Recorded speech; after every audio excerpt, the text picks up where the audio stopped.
A mulher encurvada. Evangelho de Lucas capítulo 13 versículos do 10 ao 17. Naquele tempo, Jesus estava ensinando em uma sinagoga, em dia de sábado. Havia aí uma mulher que, fazia 18 anos, estava com um espírito que a tornava doente. Era encurvada e incapaz de se endireitar. Vendo-a, Jesus chamou-a e lhe disse: Mulher, estás livre da tua doença. Jesus pôs as mãos sobre ela, e imediatamente a mulher se endireitou e começou a louvar a Deus. O chefe da sinagoga ficou furioso, porque Jesus tinha feito uma cura em dia de sábado, e, tomando a palavra, começou a dizer à multidão: Existem 6 dias para trabalhar. Vinde, então, nesses dias para serdes curados, não em dia de sábado. O Senhor lhe respondeu: Hipócritas, cada um de vós não solta do curral o boi ou o jumento, para dar-lhe de beber, mesmo que seja dia de sábado. Esta filha de Abraão, que inimigo espiritual prendeu durante 18 anos, não deveria ser libertada dessa prisão, em dia de sábado. Esta resposta envergonhou todos os inimigos de Jesus, e a multidão inteira se alegrava com as maravilhas que ele fazia. Enfermidade é consequência do pecado original. O homem está enfermo primeiramente em sua condição espiritual, em seu espírito, sem Deus. Depois em sua condição física, na sua carne, e também na sua alma, nas suas emoções, pensamentos, sentimentos. A doença faz parte da vida do ser humano. Deus deu inteligência ao homem, a ciência e a medicina é um bem dado por Deus à humanidade e tudo que tem na terra que Deus deu para o homem usar, usufruir em seu benefício. Algumas plantas que são remédios, que se manipulam remédios dados por Deus, o próprio corpo humano tem defesas naturais para nos proteger, foi Deus que fez assim. A medicina humana ainda não cura muitas das doenças existentes. Há muitos casos em que a medicina não consegue explicar a origem das doenças, a maneira que afetam o corpo de formas inexplicáveis. A medicina, a ciência estão em evolução.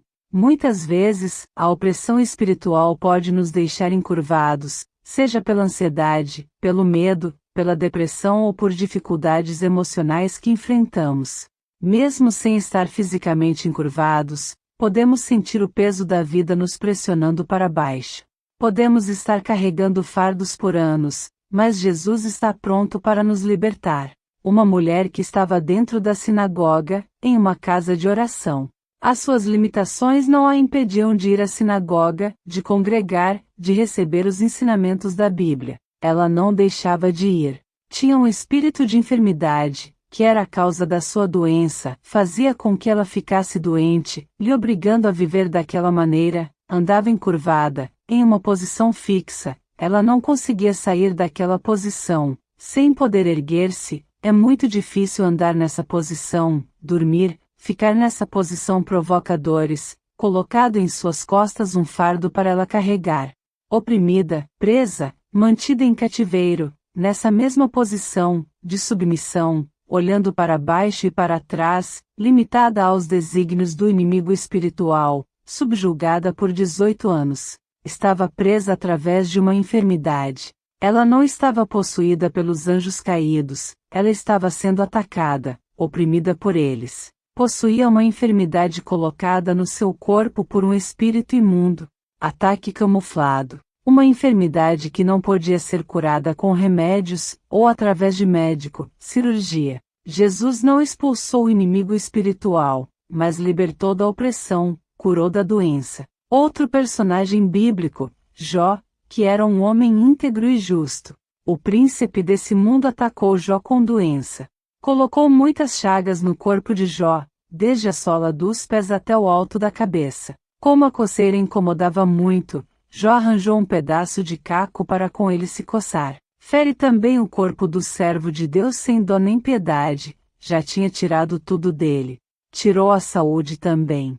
Só não tirou a vida. Seu intuito era provar ao Criador que Jó se rebelaria. Sobre o espinho na carne do apóstolo Paulo. 2 Coríntios, capítulo 12, versículos 7 e 8, para impedir que eu me exaltasse devido à grandeza dessas revelações, foi-me dado um espinho na carne, um mensageiro de Satanás, para me atormentar.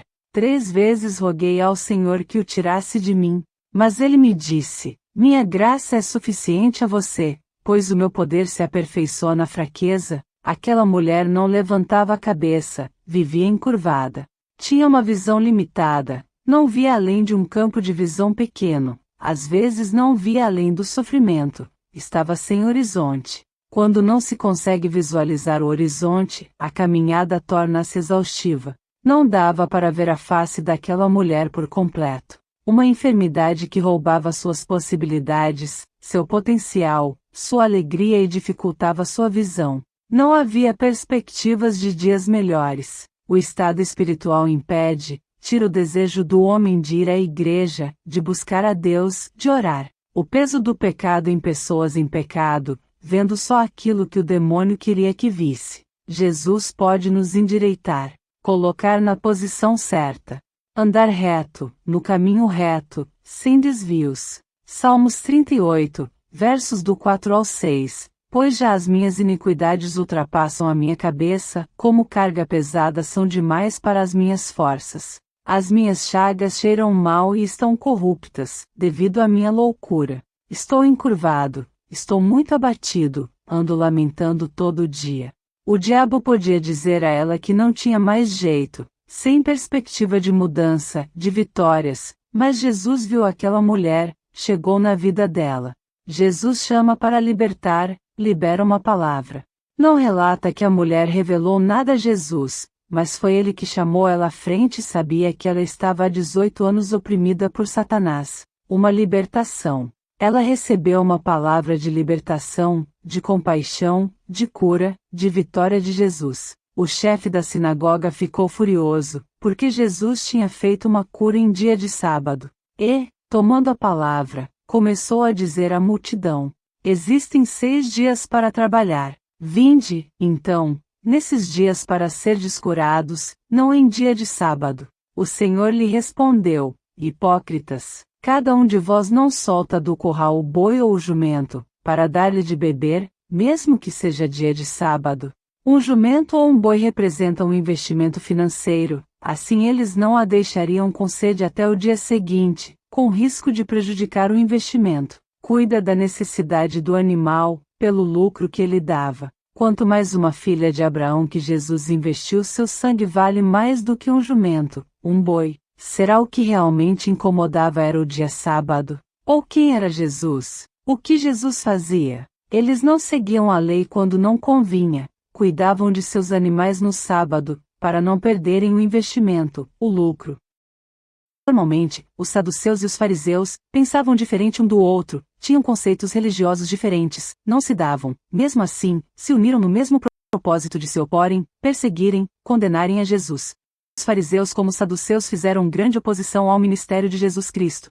Os saduceus eram pessoas da alta sociedade, ricos, cultos, elevada posição social, membros de famílias sacerdotais. O grupo era composto de sacerdotes e membros do sinédrio. Eram mais apegados ao poder que à religião. Não acreditavam na ressurreição, nem anjos nem espíritos.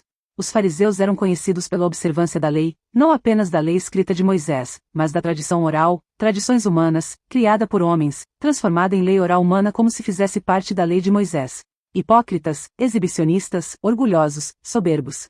Atos dos Apóstolos capítulo 23 versículo 8. Os saduceus dizem que não há ressurreição nem anjos nem espíritos, mas os fariseus admitem todas essas coisas. Mateus capítulo 16 versículo 1. Os fariseus e os saduceus aproximaram-se de Jesus e o puseram à prova, pedindo-lhe que lhes mostrasse um sinal do céu. Mateus capítulo 21 versículos 45 e 46. Quando os chefes dos sacerdotes e os fariseus ouviram as parábolas de Jesus, compreenderam que ele falava a respeito deles. E procuravam um meio de prendê-lo. Fariseus nem os saduceus não puderam mudar a situação daquela mulher, independente do dia, mas quando Jesus que se importa e muda, fez, levantaram-se contra Jesus. Mas Jesus deu a vitória do mesmo jeito. A oposição não vai impedir a vitória que Jesus quer dar. Quando Jesus chega, os opositores têm que recuarem e saírem envergonhados. O laço do passarinheiro se quebrou, a prisão do anjo caído foi quebrada, deu descanso àquela filha de Abraão. Jesus veio trazer esperança, libertar, salvar, desfazer as obras do diabo. Trazer a salvação, ou seja o descanso. Um novo cântico foi posto na boca da mulher. 1 João capítulo 3 versículo 8, quem pratica o pecado se origina do anjo caído, porque o anjo caído está pecando desde o princípio. Com este objetivo o Filho de Deus foi manifestado, para desfazer as obras do anjo caído. Esta filha de Abraão, que o anjo caído amarrou durante 18 anos, não deveria ser liberta, em dia de sábado. Aquela mulher era filha de Abraão, era uma serva de Deus, dos que creem e obedecem, da nova aliança. Todos que creem em Jesus são descendentes espirituais de Abraão, pois Abraão é conhecido como o pai da fé. Gálatas capítulo 3 versículos do 7 ao 9 estejam certos, portanto, de que os que são da fé, estes é que são filhos de Abraão. Prevendo a Escritura que Deus justificaria pela fé os gentios, anunciou primeiro as boas novas a Abraão: por meio de você todas as nações serão abençoadas. Assim, os que são da fé são abençoados juntamente com Abraão, homem de fé. Gálatas capítulo 3 versículos do 26 ao 29, e, se sois de Cristo, então sois descendência de Abraão, e herdeiros conforme a promessa. O povo de Deus, em diferentes épocas, passou por momentos difíceis, com perseguições, lutas, batalhas. Os anjos caídos ainda perseguem o povo de Deus, assim como afligiu a Jó, na antiguidade. A mulher encurvada estava em uma casa de oração no sábado, na sinagoga. Manter-se fiel a Deus por tanto tempo, mesmo sendo encurvada pelo inimigo espiritual, mostra que era fiel, assim como Jó. Não é fácil e não é qualquer um que suporta. O príncipe dos anjos caídos acusou a Jó de ser fiel porque Deus o abençoava em tudo. Disse que se deixasse de abençoar, tirasse o que ele tinha, não se manteria fiel. Mas Jó foi fiel. O governo desse mundo pertence ao maligno por tempo determinado. Deus criou os anjos, antes de criar a terra e o homem. O inimigo espiritual era o mais elevado de todos os anjos, mas não estava satisfeito. Ele desejava ser Deus e o seu governo. Depois que Jesus foi morto e ressuscitou, voltou vitorioso aos céus para o Pai. Houve uma batalha no céu e Jesus lançou na terra Satanás e os seus anjos caídos foram lançados para a terra, para baixo junto com ele. Satanás foi lançado na terra juntamente com a terça parte dos anjos que rebelaram com ele. O acusador está provando que seu governo é péssimo, e que nem todos os homens, mesmo sendo provados, se desviam de Deus, por não serem abençoados. O tempo do acusador está acabando. E do homem perceber que o governo de Deus é melhor, que é dependente de Deus. De modo inequívoco os rebeldes estavam totalmente errados, tanto Satanás como os homens. O mundo jaz no maligno, príncipe deste mundo, príncipe das potestades do ar, mas os filhos de Abraão não pertencem a ele. 1 João capítulo 5 versículo 19, sabemos que somos de Deus e que o mundo todo está sob o poder do maligno.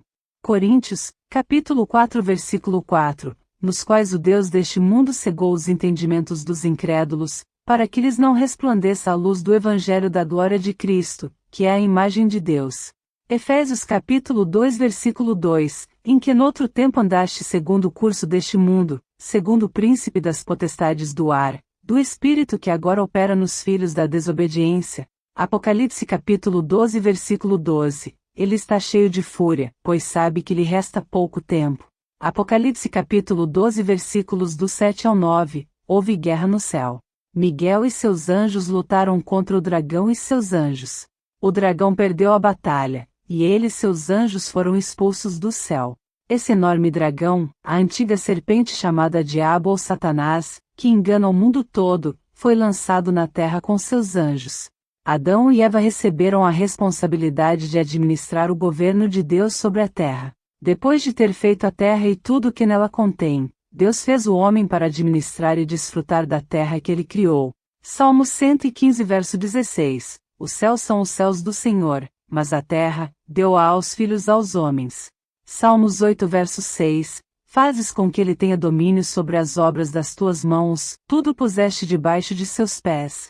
Gênesis capítulo 1 versículos do 28 ao 31, e Deus os abençoou e Deus lhes disse, frutificai, e multiplicai-vos, e enchei a terra, e sujeitai-a, e dominai sobre os peixes do mar, e sobre as aves dos céus, e sobre todo o animal que se move sobre a terra. Falou para o homem junto com a mulher dominar a terra, os animais, não pessoas. Tempo depois de ter dado essa ordem ao homem, Satanás tentou Eva, manipulou a Eva, ela cedeu, já Adão nem foi tentado pela serpente, bastou a Eva lhe dar o fruto sem nenhuma resistência, sem questionamentos, Adão comeu, portanto se aliaram à serpente em rebelião. Era costume aos sábados ir à sinagoga para ouvir a palavra de Deus. Evangelho de Lucas, capítulo 4, versículos do 16 ao 20, e, chegando a Nazaré, onde fora criado, entrou num dia de sábado, segundo o seu costume, na sinagoga, e levantou-se para ler. E foi-lhe dado o livro do profeta Isaías, e, quando abriu o livro, achou o lugar em que estava escrito: O Espírito do Senhor é sobre mim, pois que me ungiu para evangelizar os pobres. Enviou-me a curar os quebrantados de coração, a pregar liberdade aos cativos, e restauração da vista aos cegos, a pôr em liberdade os oprimidos, a anunciar o ano aceitável do Senhor. E, cerrando o livro, e tornando-o a dar ao ministro, assentou-se, e os olhos de todos na sinagoga estavam fitos nele. Estava-se cumprindo a promessa da vinda do Salvador. Jesus, lendo sobre ele mesmo, estava em transição de um pacto para outro, entre a lei e a graça. Jesus veio para trazer a graça. Com sua morte na cruz e ressurreição prevaleceria o pacto da graça. Deus fez com a humanidade uma nova aliança, por meio do sangue de Jesus, sua morte e ressurreição. Não foi coincidência o fato de que Jesus escolheu o sábado para realizar curas, para libertar aqueles que haviam sido oprimidos e aprisionados. Sábado representa descanso da opressão, prisão do pecado, que é a libertação, salvação. Descansar, sair do pecado, sair de todas as dores deste mundo, ganhar a libertação, a salvação. Guardar o sábado na antiga aliança ajudou a compreender melhor a salvação, no sentido de que podemos descansar no que Cristo fez por nós. Libertação. Livres da condenação. Salvos. A lei condena e a graça que justifica, liberta da condenação. A letra lei, carnal, condena, gera morte. Graça, o Espírito Santo, traz vida. A letra mata, mas o Espírito vivifica. A letra, a lei escrita, a antiga aliança, mostra que somos pecadores, condena.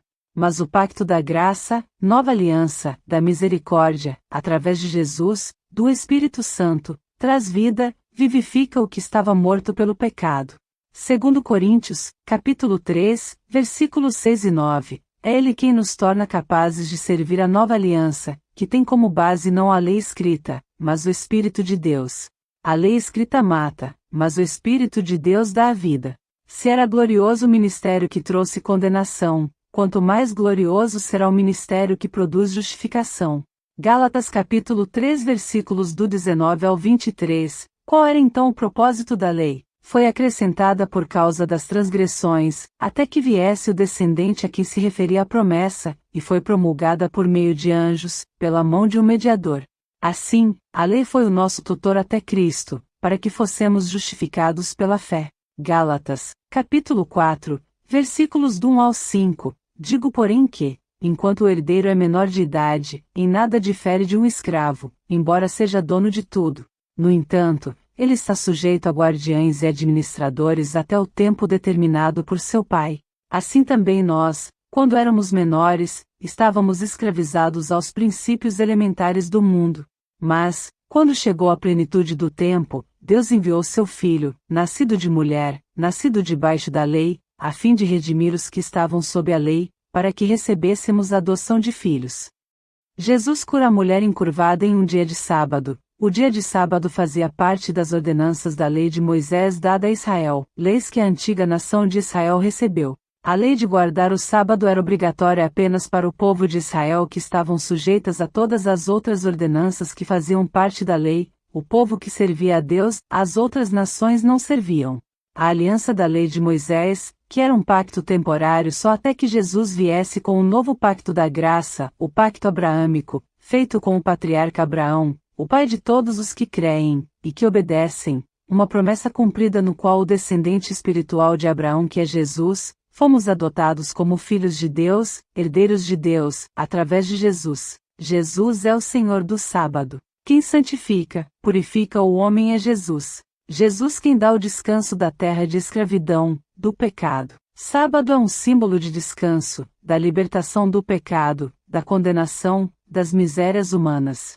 Marcos capítulo 2 versículos 23 ao 28. E aconteceu que, passando ele num sábado pelas searas, os seus discípulos, caminhando, começaram a colher espigas.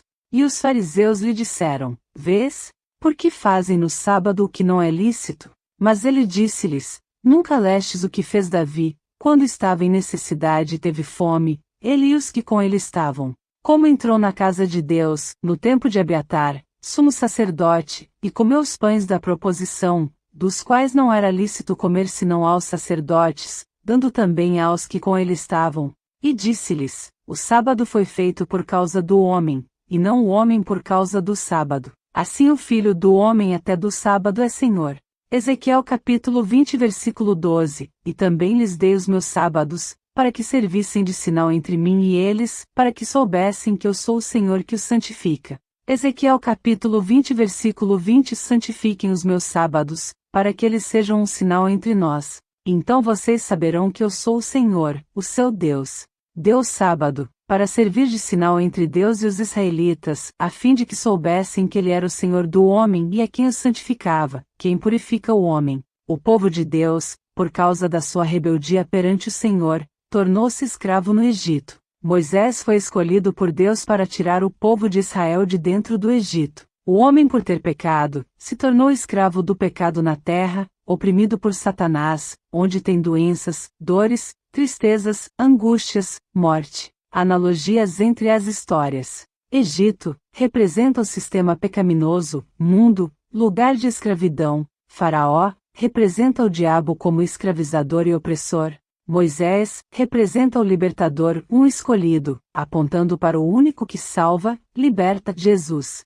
Libertação do Egito, saída do pecado, nossa nova vida em Cristo, livres do poder do mal e do pecado da condenação. Moisés representa a lei que mostra o pecado. Jesus representa a graça e a misericórdia que perdoa pecados. Moisés foi o mediador temporário do pacto da lei entre Deus e a nação de Israel. Jesus é o mediador do novo pacto da graça eterno entre Deus e os homens, onde Moisés está incluído. Cristo é superior a Moisés.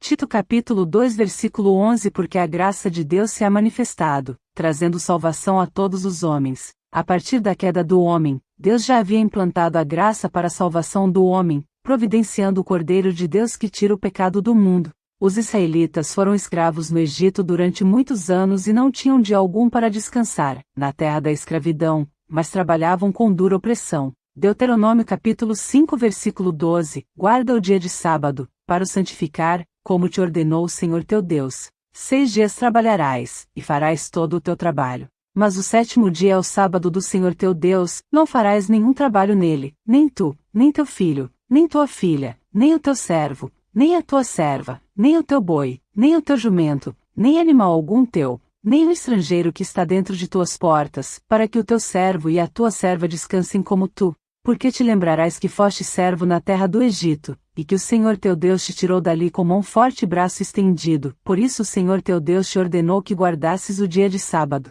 O sábado foi dado ao homem pela primeira vez a Israel no deserto. Neemias, desceste sobre o monte Sinai, do céu falaste com eles e lhes deste juízos retos, leis verdadeiras, estatutos e mandamentos bons. O teu santo sábado lhes fizeste conhecer preceitos, estatutos e lei, por intermédio de Moisés, teu servo, lhes mandaste. Hebreus capítulo 4 versículo 1. Visto que nos foi deixada a promessa de entrarmos no descanso de Deus, temamos que algum de vocês pense que tenha falhado, pois as boas novas foram pregadas também a nós, tanto quanto a eles, mas a mensagem que eles ouviram de nada lhes valeu, pois não foi acompanhada de fé por aqueles que a ouviram. Pois nós, os que cremos, é que entramos naquele descanso, conforme Deus disse, assim jurei na minha ira, jamais entrarão no meu descanso, embora as suas obras estivessem concluídas desde a criação do mundo. Pois em certo lugar ele falou sobre o 7º dia, nestas palavras: no 7º dia Deus descansou de toda a obra que realizará. E de novo, na passagem citada há pouco, diz: jamais entrarão no meu descanso. Entretanto, resta entrarem alguns naquele descanso, e aqueles a quem anteriormente as boas novas foram pregadas não entraram, por causa da desobediência. Por isso Deus estabelece outra vez um determinado dia, chamando-o hoje, ao declarar muito tempo depois, por meio de Davi, de acordo com o que fora dito antes: se hoje vocês ouvirem a sua voz, não endureçam o coração. Porque, se Josué lhes tivesse dado descanso, Deus não teria falado posteriormente a respeito de outro dia. Assim, ainda resta um descanso sabático para o povo de Deus, pois todo aquele que entra no descanso de Deus, também descansa das suas obras, como Deus descansou das suas. Portanto, esforcemo-nos por entrar nesse descanso, para que ninguém venha a cair, seguindo aquele exemplo de desobediência. No tanque de Betesda, em Jerusalém, Jesus disse a um homem doente, um homem paralítico por 38 anos, levanta-te, toma o teu leito e anda.